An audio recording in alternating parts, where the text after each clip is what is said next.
बिना मसला कम तेल रे झटपट जदि जलखिया किसी बनाया चाहते ताहले सुजी रे तैयारी जलखिया को थरे बनातु देखिए स्वाद ही भूली पारबेनी। बिना तरकारी थाली जलखिया खाइए पेट पुरीज किंतु मन भरबनी। तो चलतु लेट नक रेसिपी प्रस्तुत करवा। नमस्कार, जय जगन्नाथ पेंसिली कुकिंग को आपण मानक अनेक अनेक स्वागत। तो ये जलखिया रेसिपीटा प्रस्तुत करने प्रथम कौन करें आम गोटे बाउल नहीं जावा से आम गोटे छोट गिनारे ये गोटे गिना प्रथम पानी को एड करदे आम स्वाद अनुसार देदेबा लुण। आपण मैंने फुल वीडियो को वाच कर बनातु देखिए जब प्रथम थर भी बनाऊँ ना परफेक्ट बनिकी रेडी हम। तापर गोटे फड़ा लेंबू रस को आम से एड करदे आर रिफाइन ऑयल गोटे बड़ चामच आम से एड करदे। तापर हाथर हेल्प रे टिके भल से आम मिक्स करदे। देखो ये प्रोसेस रे टिके मिक्स करदे। मिक्स हो सारा पर आम कौन करें ना हाफ गिना से छोट गिनारे ही गोटे गिना पानी नहीं और हाफ गिना से सुजी को एड करदेली। सुजी को प्रथम एड कर भल से मिक्स करवा। ये मिक्स करने द्वारा कौन हम सुजीरा टिके फुलीज। तो मुझे प्रथम एड कली। आपण मैंने चाहिए ये रेसिपीटा केवल सुजी भी बनई पारे, केवल बेसन भी बनई पारे, ना मिक्स करी ये प्रोसेस बनई पारे। तो देखो ये हाफ गिना सुजी नहीं गोटे गिना बेसन नहीं गली। जेकोसी कप कि गिनार मेजरमेंट आपने एड करेंगे। आउट सुजी अधिका करेंगे, बेसन कम करेंगे, ना बेसन अधिका सुजी कम करेंगे। तापर हलदी गुंड कलर पे ऐड करदे और कंचा लंका अदार से पेस्ट को ऐड करदे छेचिकी टिके ऐड करदे। ऐड करके पुणी थे टिके भल से आको आम मिक्स करदे। देखो ये प्रोसेस टिके मिक्स करदे जमती बिल्कुल भी गुड़ा रही।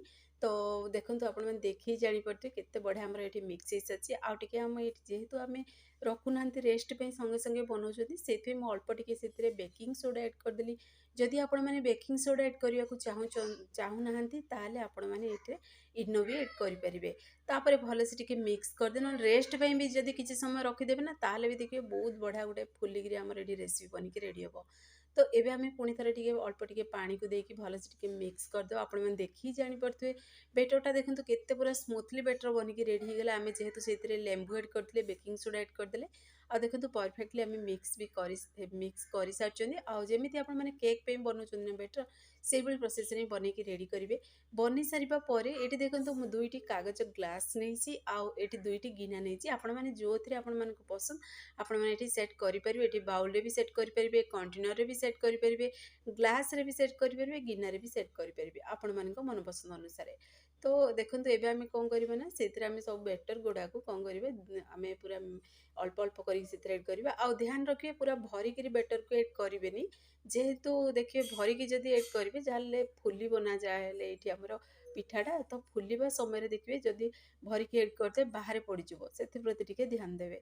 तो ये चलते गोटे कड़े नवा ये देखो पूरा कड़े गोटे मुझे ये बहुत थर केक बन सारी अल्प टिके पानी और स्टेनर को से मुझे देदी गोटे जालीटा को आम एड करदे से पिठा को आपको पूरा 15 मिनट पर्यंत टे सीझा दबा।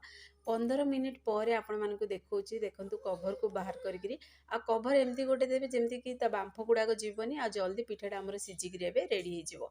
तो देखो सीझी सारा पर गोटे छुरी से एड करवा। जब छुरीटा कि क्लीन बाहर जानदेवे परफेक्टली सीझीगला। तो पिठा को आम ए साइड रखीदे कि समय ठंडा है पर्यटन टी अपेक्षा करवा। से भितर चलतु आमर आग प्रणाली प्रस्तुत करवा। तो पिठाटा को टी टेस्ट बनवाई सुपर टेस्ट जमी लगे पाटे दौ दौ मिल जाव। तो से प्रथम गोटे कौन करवा ना करें जावा से एड करदे रिफाइन तेल। तापर अल्प टिके से सोरिष एड करवा, जीरा एड करवा, तापर कंचा लंका एड करवा। आपण मैंने जी पिठा बनवाक चाहिए ना से अनुसार सब जिनस एड करेंगे से अनुसार ये पानी एड करवा जेहेतु आग को। तो से अनुसार सब जिनस एड करेंगे। तापर भूसंग पत्र अल्प टिके एड करदे आउ से देखो बिना पियाज रसुन भी बढ़िया आमर ये रेसिपी गोटे बनिकी रेडी हो गलानी।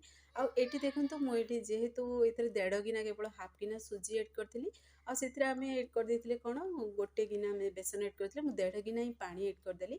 आपण मैंने चाहिए पानी अधिका कम करेंगे। और बड़ 2 चामच चीनी एड करदेली, स्वाद अनुसार देदेली लुण आ गोटे फड़ा लेंबूर रस एड कली जेहेतु चटपटा पानीटा प्रस्तुत करवा। आदि आपण मैंने अधिक पानी जब पिठाटा खावा देखिए यही पानीटा ना से पिठार टेस्ट को बढ़ाईदेव।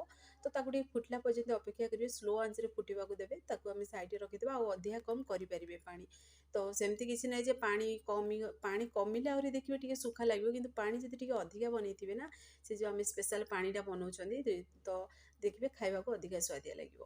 तो ये कौन देखो आपण मानक देखीदी मुझे 4 साइड छुरी हेल्प क्लीन करदेली ଆଉ ତାକୁ ମୁଁ ବାହାର କରିଦେଲି। ପୁରା ଇଜି ପ୍ରୋସେସ୍‌ରେ ବାହାରିଗଲା ଗିନାରୁ। ଆଉ ଦେଖନ୍ତୁ କେତେ ସଫ୍ଟ ବନିଛି, ଯେମିତି ପାଟିରେ ଦଉ ଦଉ ମିଳିଯିବ। ଆଉ କେକ୍ ଭଳି ପୁରା ନରମ ବନିଛି। ଦେଖନ୍ତୁ ଆପଣମାନେ ଦେଖିକି ଜାଣିପାରୁଥିବେ କେତେ ସୁନ୍ଦର ବି ଦେଖାହେଉଛି। ଆଉ ଦେଖନ୍ତୁ ଏଇଠି ମୁଁ କାଗଜ ଗ୍ଲାସ୍‌ରୁ ବି ବାହାର କରି ଦେଖେଇ ଦେଉଛି। ଦେଖିବେ ସବୁଠୁ ଇଜି ପ୍ରୋସେସ୍ ନା, ଆପଣମାନେ ବିଲକୁଲ ଭାଙ୍ଗିବାର ମାନେ ସମ୍ଭାବନା ହିଁ ନାହିଁ। ଯଦି ଗ୍ଲାସ୍‌ରେ ଯଦି ବନେଇବେ, ଏଭଳି ଗ୍ଲାସ୍‌ଟା ଟିକେ ଚିରି ଦେବେ ନା, ସେ ବାହାରିଯିବ କାଗଜଟା। ତାପରେ ଦେଖନ୍ତୁ ଆପଣମାନେ ଦେଖିକି ଜାଣିପାରୁଥିବେ କେତେ ବଢ଼ିଆ ଆମର ଏଠି ବନିକି ରେଡ଼ି ହେଇଛି, ଆଉ କେତେ ବଢ଼ିଆ ସେପ୍, ମାନେ ଦେଖିବାକୁ ସୁନ୍ଦର ଲାଗୁଛି। ଆଉ ଦେଖନ୍ତୁ ପୁରାପୁରି ତୁଳାପୁରି ନରମ ବନିଛି। ତ ଏଇ ତରିକାରେ ଆପଣମାନେ ବନାନ୍ତୁ, ଦେଖିବେ 15 ମିନିଟ୍‌ରେ ଆପଣମାନେ ବନେଇକି ରେଡ଼ି କରିପାରିବେ। ହେଲ୍ଦି ବି ରହିବ, ଟେଷ୍ଟି ବି ରହିବ। ତ ଖାଇବାକୁ ଭାରି ସୁଆଦି ଲାଗିବ। ଏମିତିରେ ଛୁଆଠୁ ବଡ଼ ସମସ୍ତେ ପସନ୍ଦ କରିବେ ଖାଇବା ପାଇଁ। ଏଇ ରେସିପିଟାକୁ ନା ଗୁଜୁରାତିରେ ଢୋକଲା କୁହନ୍ତି। ତ ଆପଣମାନେ ବି ଘରେ ଆକୁ ଟ୍ରାଏ କରନ୍ତୁ। ଆପଣମାନେ ଆଗରୁ କେତେଥର ବନେଇଛନ୍ତି ମୋତେ କମେଣ୍ଟ ବକ୍ସରେ କମେଣ୍ଟ କରନ୍ତୁ। ଫ୍ରେଣ୍ଡସ୍, ଆମ ଘରେ ଗୋଟେ ଛୁଆ ଅଛି, ସିଏ ଆଜି ଟିକେ ପାଟି କରୁଛି, ସେଥିପାଇଁ ଏ ଭିଡ଼ିଓରେ ଆପଣମାନଙ୍କୁ ତାର ଆବାଜ ଶୁଭାଯାଉଥିବ, ତ ଟିକେ ଆଡ଼ଜଷ୍ଟ କରିଦେବେ। ଆଉ ଦେଖନ୍ତୁ ତୁଳାପୁରି ନରମ ପୁରା ସ୍ପଞ୍ଜି ଆମର ପିଠା ବନିକି ରେଡ଼ି ହେଇଗଲାଣି। ତ ମୁଁ ଆକୁ କ'ଣ କଲି ନା, ଟିକେ କଟିଂ କରିଦେଲି, ଯେମିତି ଏକା ସେପ୍ ଦେଖାଯିବ ସବୁତକ, ସେଇଥିପାଇଁ କଟିଂ କରି ଗୋଟେ ପ୍ଲେଟ୍‌ରେ ମୁଁ ଏଠି ରଖିଦେଲି। ଆଉ ଦେଖନ୍ତୁ ପାଖରୁ ବି ଦେଖଉଛି କେତେ ବଢ଼ିଆ ପୁରା ସ୍ପଞ୍ଜି ପୁରା ଜାଲି ବନିଛି, ବହୁତ ବଢ଼ିଆ ବନିକି ରେଡ଼ି ହେଇଛି। ତ ଆପଣମାନେ ବି ଏଇ ତରିକାରେ ଘରେ ଟ୍ରାଏ କରନ୍ତୁ। ତାପରେ ସ୍ପେଶାଲ୍ ପାଣିଟା ଯେଉଁ ବନେଇଥିଲେ ନା, ସେ ଉଷୁମ ଉଷୁମ ପାଣିଟାକୁ ଆମେ ସେଥିରେ ଏବେ ଏଡ୍ କରିଦେବା। ତ ଦେଖନ୍ତୁ ସେ ପିଠା ଉପରେ ଆମେ ପାଣିକୁ ଏଡ୍ କରିଦେବା। ଆଉ ଯେତେବେଳେ ଆପଣମାନେ ଖାଇବେ ନା, ସେଇ ସମୟରେ ବି ଏଇ ପାଣିଟାକୁ ରଖିଥିବେ। ଆଉ ସେଥିରୁ ଗୋଟେ ଗୋଟେ ପିସ୍ ଯେତେବେଳେ ଖାଇବେ, ଗିନାରେ ଭରିକି ଆପଣମାନେ ପାଣିକୁ ଏଡ୍ କରିକି ଯେତିକି କମ୍ ଅଧିକା କରି ପାଣି ଏଡ୍ କରିଦେବେ, ସଙ୍ଗେ ସଙ୍ଗେ ସେ ପାଣିକୁ ପୁରା ଆବଜର୍ବ କରିଦିଏ। ଆଉ ଦେଖିବେ ଏତେ ଚଟପଟା, ଏତେ ସୁଆଦିଆ ଲାଗିବ ଫ୍ରେଣ୍ଡସ୍। ଆପଣମାନେ ମାସରେ ପୁରା 3ରୁ 4 ଥର ବନେଇବେ, ଏତେ ଟେଷ୍ଟି ଗୋଟେ ବନିକି ରେଡ଼ି ହେବ।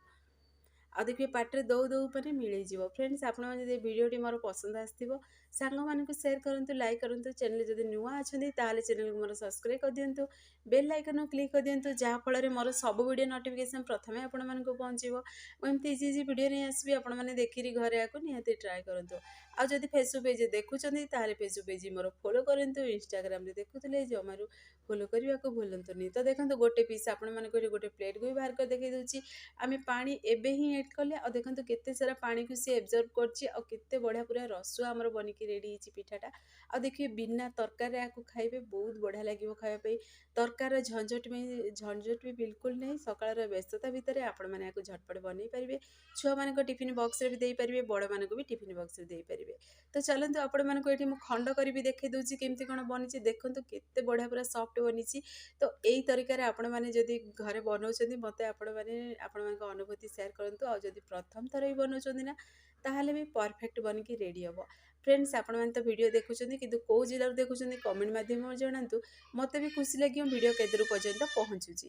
ତ ଦେଖନ୍ତୁ ଫାଇନାଲ୍ ରେସିପିଟି ବନିଗଲାଣି। ଆଉ ସୁପର ଟେଷ୍ଟି ରେସିପିଟି, ପାଟିରେ ଦଉ ଦଉ ମିଳିବ। ଆଉ ଛୋଟରୁ ବଡ଼ ସମସ୍ତେ ପସନ୍ଦ କରିବେ। ତ ଆପଣମାନେ ବି ଘରେ ଆକୁ ଟ୍ରାଏ କରନ୍ତୁ। ଆପଣମାନଙ୍କ ଅନୁଭୂତି ମୋ ସହିତ ସେୟାର କରନ୍ତୁ। ତ ସେ ପର୍ଯ୍ୟନ୍ତ ରହୁଛି, ପୁଣି ଏକ ନୂଆ ରେସିପି ନେଇ ଆସିବି। ନମସ୍କାର, ଜୟ ଜଗନ୍ନାଥ।